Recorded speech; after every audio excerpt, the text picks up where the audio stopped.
Ito ang project ko ngayon.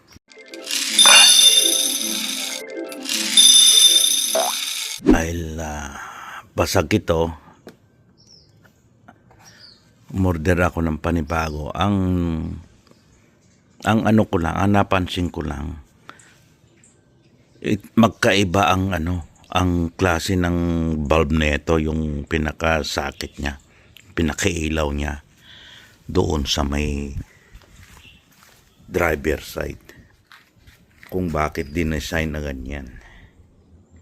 Kaya order ako ngayon, i-convert ko na parehas ang ang ilaw na ilalagay ko.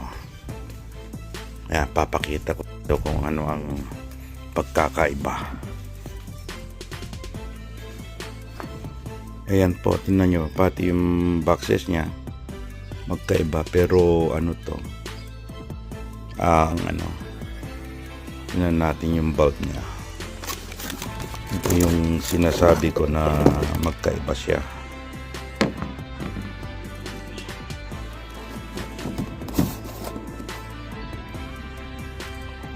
Ito siya. Tingnan nyo, pag magkakaiba, ito bilog, ito yung blade ang style niya. Ito yung lagi napupundi yung may passenger side. Magkaiba. Kaya ito ang gagamitin ko, sana walang problema. Dahil gagamitin ko yung luma.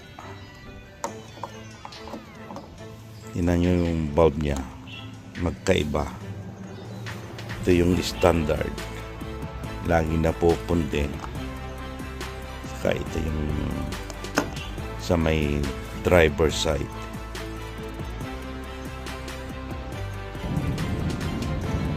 Ayan po, natanggal ko na yung nakakabit. Kinailangan ko pang sprayan ng W40 dahil talagang humigpit na sa tagal. Ito,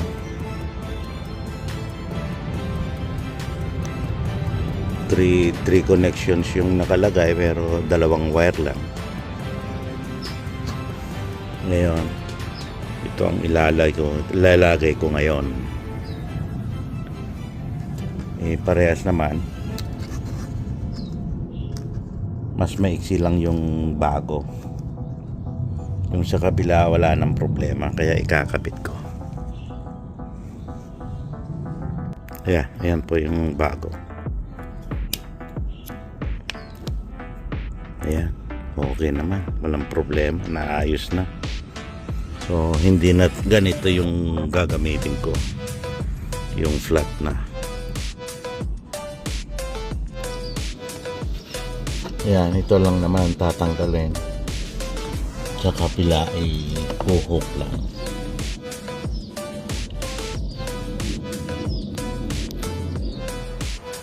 Ito, nalawagan ko na. Tapos yan, dali lang, nakahook lang. Yan. Bali ito tatanggalin ko na at hindi ko na gagamitin. Yun na ang gagamitin ko, yung X16 na niya, original na nakalagay dyan na hook.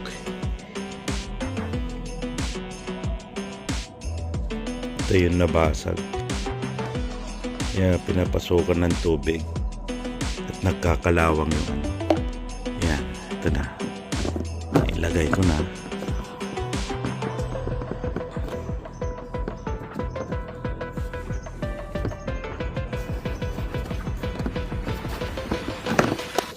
Ayan, bali nilagyan ko ng electrical tape para medyo mas mahigpit, hindi umaalog.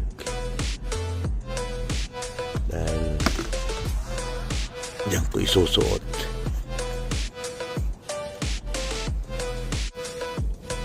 Ayos na. Hindi na maalog.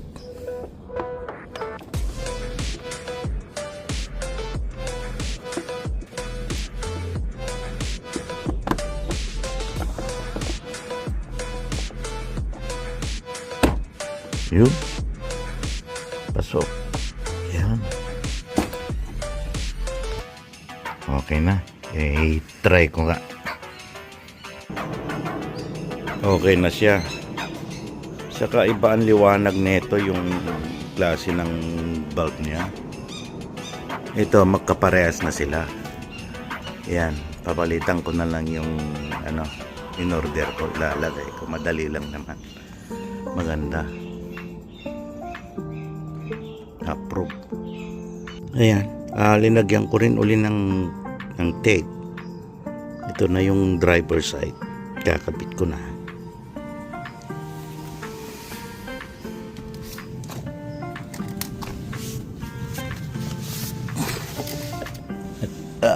Ito yung ilaw niya, tingnan nyo.